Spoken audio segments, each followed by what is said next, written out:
Պարոն Աբրամյան, սպասել էր, որ 6 տարի 3 ամիս ժամկետով հատկապես այդ ժամկետով պետք է ազատազրկման դատապարտվի Դավիթ Համբարձումյանը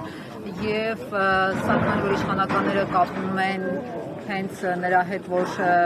ամեն անգամ, երբ որ իրավական ինչ հարցեր են լինում, այսպես քաղաքական փողի տակ են բերում այդ մարդուն, սա դրատապարտություն։ Գիտեք, եւ սպասել էր եւ սպասելի չէր։ Սպասելի չէր այն առումով, որովհետեւ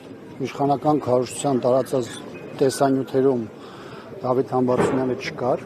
Այն մարդիկ, ովքեր ժամանակին ցուցմունք էին տվել տվյալ գործով, դեռ 3-ը նախաքննության փուլում հրաժարվել էին ցուցմունքներից, 4-ինը առերեսման ժամանակ էր հայտնի դարձել, որ նրա նկարագրած իրավիճակը առհասարակ տեղի չեն ունեցել։ Այսինքն փաստացի առանց ցուցմունքի մարդուն 6-3 տարի են տվել։ Ինչ էին տվել 6-3 տարի, որովհետև մինչև 6 տարի տալու պայմաններում համանրման դուրս էր գալու եւ բնական էր, որ այս պայմաններում առավելագույն պատիժը 7 էր։ Պրակտիկայում որևէ լուրջ փաստաբան չի հիշում նման դեպքերում նման դատավճիռ, բայց տվեցին 6-3 տարի, որպեսզի կարողանան նրան ազատությունից զրկել։ Սպասելի էր այն առումով, որովհետև այս իշխանությունը իր 7.5 տարվա իշխանության պայմաններում ցույց էր տվել իր իրական դեմքը, այն այլանդակությունների շարքը, որոնք տեղի են ունեցել եւ տեղի ունեցել քաղաքական այլախոհների, դիմախոսների, հոգեվորականների դեմ, բնական է այս իշխանության պարագայում չի կարելի ասել, որ սա ինչ-որ անսպասելի բան էր տեղի ունեցել, հատկապես որ իշխանությունը մեկնարկ է տվել իր ընտրաշավին եւ այս ճանապարհին ոչ միայն մի քանի ճակատով պայքարում է քաղաքական տարբեր միավորների հայ առաքելական եկեղեցու, այլ նաև այն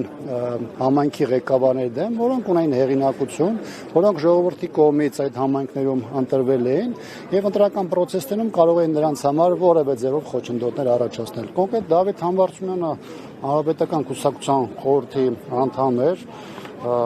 ցանկացած պարագայում տարբեր process-ներում իր հրապարակային դիրքորոշումները արտահայտել էր, բավականին կոշտ արտահայտություններ արել էր գործող իշխանության եւ նրա ղեկավարի նկատմամբ։ Գիտեք, որ հանդիմության նախաձեռնած վարչապետի անվստահության գործընթացում նա հանդիմության թեկնածուն էր եւ բնականաբար այս պայմաններում միամտություն կներկայացել, որ իշխանությունը պարզապես որևէ քայլի չէր դիմի կամ իներտություն կդրսևորեր։ Իդեպ այդ իմպիչմենտի գործընթացը այս կալանավորման հետևանքով արդյոք կանգնելու է թե ոչ, թեև նշում են մասնագիտական շրջանակները, որ իրավական առումով գործընթացը չի տուժելու։ Այդուհանդերձ հետագա անելիքները որոնք են, նոր թեկնածուի փնտրտուք թե օրինակ փողոցի գեներացում, ինչի մասին չեք բացառել նաև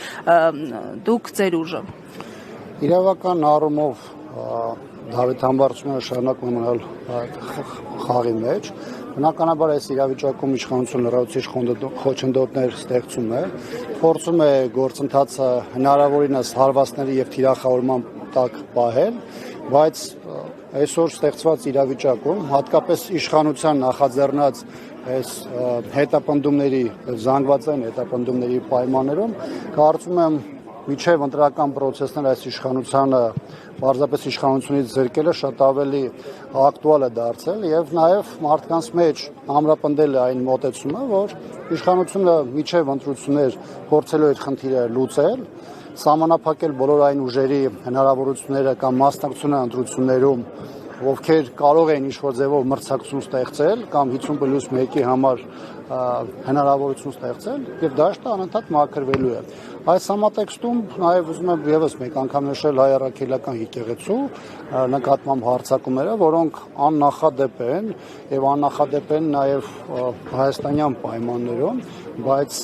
հայ-առաքելական եկեղեցին իշխանության համար դիտարկում է որպես երկրի հասարակության համերաշխությունը եւ կենսունակությունը ապահովող կարևոր ինստիտուտ եւ իշխանությունը նրան դիտարկում է նաեւ այս տեսանկյունից նաեւ մրցակից։ Նիկոլ Փաշինյանի համար չպետք է լինեն հեղինակություններ, դրանք կլինեն ինստիտուտների ձևով, կլինեն որպես գործիչներ հասարակական եւ քաղաքական եւ այս պայմաններում անընդհատ այս հարվածները բոլոր ճակատներով իշխանության կողմից ակնհայտորեն շարունակվում է։ Պարոն Աբրամյան, Դավիթ Համբարձումյանը հայտարարել էր, որ իր Հայաստան ժամանելով իշխանափոխության նոր փուլ է սկսելու։ Ձեր կուսակցական ընկերն է, ինչ փուլի մասին է խոսքը։ Տեղեկություններ, մանրամասներ կարող եք հայտնել։